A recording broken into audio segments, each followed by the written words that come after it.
Halo semuanya, hari ini kita akan membahas mengenai pseudocode untuk sebuah antrian. Nah, jadi di video yang sebelumnya saya sudah membahas apa itu antrian dan apa operasi-operasi yang ada di dalamnya. Di antaranya ada create empty, is full, enqueue, dan dequeue. Kalau kalian pengen tahu lebih dalam mengenai apa itu antrian dan operasi-operasinya, kalian bisa lihat di video yang sebelumnya. Oke, sekarang kita langsung aja ya menuju ke pseudocode-nya. Nah, jadi sekarang kita lihat dulu di bagian deklarasi. Nah, kita harus punya data apa yang mau kita simpan. Contoh misalnya, saya menyimpan data mahasiswa. Nah, data mahasiswa itu misalnya ada nama, nilai, dan NIM. Nah, sehingga di sini saya kasih nama nilai matkul. Nah, nilai matkul ini adalah record. Nah, jadi satu bundling gitu kan, ibaratnya dia terdiri dari NIM, nama, dan nilai. Jadi seperti itu. Nah, kemudian kita akan bikin antriannya. Nah, kita kasih nama tipenya queue. Ini record juga. Nah, ingat queue itu atau antrian itu punya head dan tail. Head ini menunjuk posisi pertama antrian. Tail menunjuk posisi terakhir antrian. Sehingga karena menyimpan indeks, maka di sini adalah integer. Nah, oke. Kemudian datanya ini sendiri adalah elemen-elemen dari antriannya. Karena di sini saya mau menyimpan nilai mata kuliah, berarti tipe datanya adalah nilai matkul. Nah, karena kapasitas antrian saya 10, berarti di sini saya buat array 1 sampai 10. Nah, jadi seperti itu ya. Lalu, ini tadi kan saya mau baru buat tipe data gitu ya. Nah, sekarang saya harus buat variabel antriannya. Kenapa? Kalau cuma tipe data doang, dua di atas ini berarti nggak bisa nyimpen data. Yang bisa nyimpen data itu adalah sebuah variabel. Nah, saya kasih nama variabel saya sebagai key atau Q ya. Nah, ini key ini tipe datanya adalah Q ya. Nah, saya punya NIM, nama, dan nilai agar nanti saya bisa ngeread dari pengguna seperti itu ya. Sesuaikan ya NIM dan nama ini berarti string sesuai dengan yang ada di nilai matkul. Apakah nama variabelnya harus sama? Enggak sih. Di sini boleh aja sih beda, misalnya NIM MHS, nama MHS itu enggak masalah ya. Oke, seperti yang tadi saya katakan, kita butuh create empty, is full, enq, dq. Dan terakhir, ini sebagai tambahan aja, kalau misalnya saya mau mencetak isi dari queue. Nah, create empty ini karena kita membuat sebuah queue yang baru, berarti kita di sini membutuhkan parameter key. Karena kita akan mau membuat si key ini. Nah, is empty, di sini kita akan mengecek key-nya kosong atau tidak. Sehingga di sini kita membutuhkan input berupa antrian. Nah, antrian yang kita miliki kan namanya key ya. Nah, sehingga di sini ya kita sesuaikan juga key gitu ya. Nah, di sini kita kembalikan berupa boolean karena dia nilainya true kalau dia kosong dan false kalau dia penuh gitu ya. Eh, maaf. Is empty ini bernilai true apabila dia kosong dan bernilai false apabila nggak kosong. Terserah mau dia penuh, mau cuman isi separuh, intinya nggak kosong itu false. Is full ini juga sama ya, berkebalikan dengan is empty. Kalau true berarti dia penuh, kalau false berarti intinya nggak penuh. Mau isi cuma satu, cuma dua, mau isi nol, intinya nggak penuh gitu ya. NQ ini kita mengisi data ke dalam key. Apa yang kita isi? Nah, key itu kan berisi data ya. Data ini kan NIM, nama, dan nilai. Karena tipenya nilai matkul. Berarti di sini yang kita butuhkan NIM, nama, dan nilai. Nah, kita simpan ke dalam antrian mana? Ke dalam antrian key. Nah, jadi seperti itu ya. Oke, di queue itu berarti kita mengambil satu persatu, mengeluarkan isi antrian. Jadi kita membutuhkan key ini sebagai antrian yang akan kita ambil datanya satu-satu. Nah, print key juga sama ya. Ini kita hanya mencetaknya. Bedanya kenapa di sini input? Karena kita hanya ngambil datanya untuk dicetak. Sedangkan kalau di queue kita selain untuk mengetahui data udah udah kosong apa enggak. Nah, kita juga memodifikasi dia gitu kan. Kan kita ngambilin satu-satu. Jadi makanya tipenya output juga gitu. Mari kita lihat satu persatu di bagian description. Nah, di bagian deskripsi yang pertama dilakukan, pertama banget karena antriannya belum ada, kita create empty dulu. Nah, create empty ini apa sih yang dilakukan? Cek klik. Nah, jadi di sini ya, dia men-set head dan tail sama dengan 0. Jadi head-nya itu 0, tailnya juga 0, tidak menunjuk kemana-mana karena datanya masih kosong. Nah, akhirnya antrian sudah terbentuk. Oke, ketika antrian sudah terbentuk, saatnya mengisi data ke dalam antrian. Nah, jadi di sini kita coba menggunakan repeat ya. Oh ya, sebelumnya saya sudah menambahkan lagi sebagai karakter. Artinya di sini saya akan meminta user menginput sampai dia mau lagi nggak. Kalau dia masih menginput Y, berarti dia akan NQ lagi, sampai akhirnya dia menjawab T kapital ataupun kecil, maka ya udah, berarti udah kelar, kan gitu ya. Nah, jadi di sini saya akan repeat. Nah, kemudian dia akan meread NIM, nama, dan nilai. Nah, NIM, nama, dan nilai di read, kemudian akan dimasukkan ke dalam Q dengan memanggil NQ. Jadi di sini akan dimasukkan NIM, nama, dan nilai yang diinput user ke dalam key. Nah, apa yang dilakukan ketika NQ? Kita lihat ya, setelah diceklik. Jadi kita cek dulu dong, kalau penuh kan nggak boleh masuk ya. Dia di sini jika penuh, maka kita beritahu user bahwa antrian tidak bisa diisi. Itu pertama, kalau penuh. Kedua, kalau belum penuh, maka lakukan mekanisme berikut ya. Cek antriannya kosong nggak? Kalau kosong, berarti head harus kita tempatkan di posisi pertama dulu gitu. Karena headnya masih di posisi 0 ya kalau masih kosong. Nah, lalu tail itu kita mundurkan satu langkah. Nah, tail itu dimundurkan dulu supaya dia menunjuk data kosong pertama. Setelah itu baru kita masukkan data baru pada posisi tail. Oke, mari kita lihat. Nah, jadi di sini, pertama untuk mengetahui jika antrian penuh itu menggunakan is full. Nah, kalau is full-nya true berarti penuh dong. Tulis antrian penuh.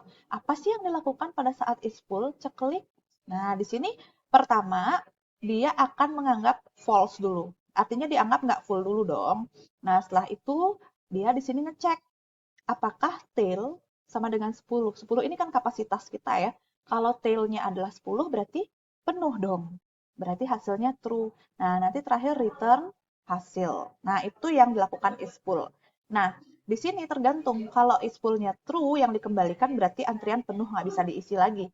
Kalau ternyata nggak full, maka di sini ada dua kemungkinan. Yang pertama, mungkin antriannya masih kosong. Karena kita penting nih mengecek kalau dia kosong, head-nya harus kita arahkan di posisi 1 dulu. Tapi kalau nggak kosong, kita nggak usah ngapa-ngapain si head gitu intinya ya. Nah, apa yang dilakukan is empty? Di sini dia mengecek. Awalnya kita anggap dulu empty-nya false. Jadi kemudian di sini dicek head-nya 0 nggak? Kan kalau head-nya 0 berarti dia kosong dong, kan gitu ya. Habis itu hasil sama dengan true. Nah, jadi di sini kalau ternyata kosong berarti kan uh, head-nya itu ada di posisi ke 0. Berarti kita arahkan head-nya ke posisi yang ke 1. Tapi kalau ternyata antriannya udah ada isi sebelumnya, maka di sini kita tail-nya kita mundurkan. Jadi ini ya, di posisi ketiga, di nomor 3, ini ya, head-nya digeser ke belakang. Ini panahnya harusnya ke sini, maaf ya. Ini geser tail ke belakang. Jadi tail ke belakang itu berarti tail-nya ditambah 1. Tail yang awalnya berapa itu ditambah 1. Nah, kemudian kita masukkan datanya.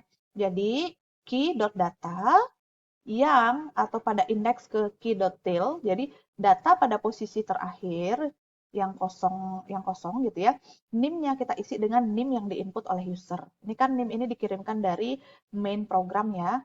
Namanya kita isi dengan nama yang dikirimkan dari main program, yang mana dia mendapat input dari user. Nilainya juga kita isi dengan nilai yang dikirim dari program utama. Jadi seperti itu. Itu yang dilakukan pada saat NQ. Kita balik lagi.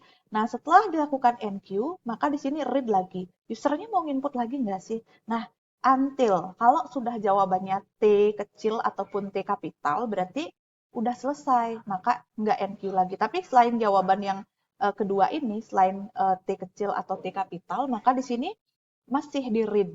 Nah, bisa aja sih dia ngereadnya cuma 5 kali, bisa aja cuma 9 kali, atau 10 kali, atau kalau dia meread yang ke-11 kali, maka di sini nggak bisa diisi lagi. Kenapa? Karena dia akan kena aturan yang ini, is full. Kalau is full-nya udah true kan nggak bisa diisi otomatis gitu. Otomatis nggak bakal masuk, jadi tenang aja gitu ya. Nah, Setelah itu, misalnya saya mau memprint queue, saya mau mencetak isi dari antrian ke dalam layar. Apakah yang dilakukan ketika mencetak antrian? Nah, jadi seperti ini ya. Kita harus memiliki counter I. Karena di sini kita harus kan kita akan melakukan perulangan untuk mencetak antrian dari posisi head sampai tail. Nah, jadi I ini yang menghitung langkah kita. Kita udah berada di posisi mana sih gitu ya. Nah, pertama kita cek dulu kosong nggak. Kalau ternyata is empty, berarti tulis antrian kosong, ada yang bisa dicetak gitu. Jadi di sini saya nggak jelaskan lagi is empty ya, karena udah dijelaskan sebelumnya. Nah, selain itu, kalau antriannya ternyata ada isinya, nah kita mulai ngeprint dari mana? Dari awal sampai akhir. Awal itu di head, ya, key.head. Akhir itu key.tail. Nah, jadi seperti itu.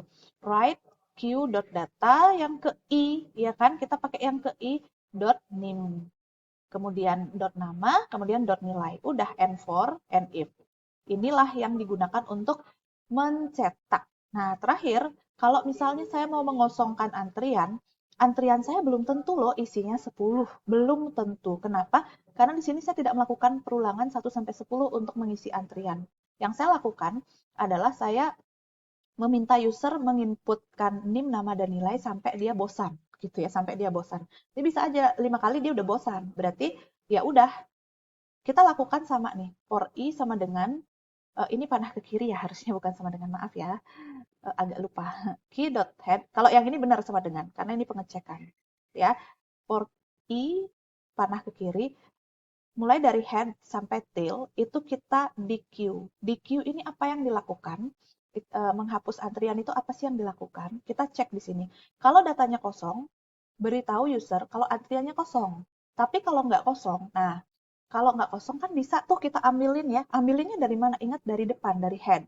Nah, majukan semua data satu persatu mulai dari posisi kedua sampai dengan tail. Jadi, posisi kedua sampai akhir itu maju. Kalian mungkin bisa melihat simulasi antrian di video mengenai antrian itu ya. Jadi kan itu ketika ada yang keluar, data kedua maju ke data ke satu, data ketiga maju ke kedua, data keempat maju ke ketiga, dan seterusnya. Itu yang dilakukan 2A. 2B, jika isi datanya hanya satu, nah kalau isi datanya hanya satu kan langsung keluar dong dia, habis itu kosong. Nah ketika antrian kosong, ada sesuatu yang harus kita kondisikan, yaitu head harus berpindah posisi menunjuk posisi ke 0. Tapi kalau datanya nggak satu ya, datanya ada banyak, head itu nggak usah diapa-apain, head itu tetap menunjuk satu gitu. Jadi ini kondisi khusus 2B ini, kalau ternyata datanya cuma tersisa satu, maka head itu harus kita majukan dan menunjuk data ke 0, alias antriannya kosong. Kemudian yang terakhir, namanya juga ada yang keluar dari antrian. Otomatis kan banyaknya orang yang di dalam antrian berkurang ya, sehingga di sini tail yang menyimpan posisi terakhir itu harus maju gitu ya. Nah, kita implementasikan, lihat implementasinya. Pertama dicek dulu kosong nggak. Kalau kosong, tampilkan antrian kosong. Saya tidak jelaskan lagi SMT karena udah dijelaskan pada saat NQ. Nah, lalu di sini kalau nggak kosong apa yang terjadi? Sesuai dengan mekanisme tadi. 2A, menggeser semua elemen antrian ke depan. Nah, menggeser semua elemen antrian itu kan mulai dari elemen setelahnya head atau mulai dari elemen kedua. Berarti head plus 1 sampai dengan tail. Bukan dari head ya, karena posisi ke satu nggak kemana-mana, dia keluar nanti gitu loh. Kita mulai dari posisi yang setelahnya head atau posisi kedua. Head plus 1 to tail. Nah, caranya menggeser adalah data yang di sebelah kiri itu akan kita isi dengan data yang di sebelah kanan. Contohnya, data yang ke satu kita isi dengan data yang kedua. Nah, berarti data yang ke satu itu kan I-1. Nah, data yang kedua itu data yang ke I. NIM, nama, dan nilai isi sesuai. Jadi tinggal data yang ke kiri itu intinya yang ke -1. Seperti itu. Nah, setelah itu apa yang dilakukan? Kalau isi antriannya hanya satu, berarti if tail sama dengan 1, berarti kan isi antriannya 1 ya, berarti head-nya sama dengan 0. Arahkan ke sana. Terakhir, tail akan kita geser ke depan. Kurangin aja 1. Key.tail sama dengan key.tail dikurangi 1. Nah, itu yang dilakukan pada saat mengambil atau elemen dari antrian. Nah, ini adalah operasi komplit dari antrian, contohnya ya. Jadi nanti kalian bisa latihan-latihan menggunakan contoh data yang lain. Nah, kalau ada pertanyaan, kalian bisa tulis di kolom komentar. Tetap semangat ya!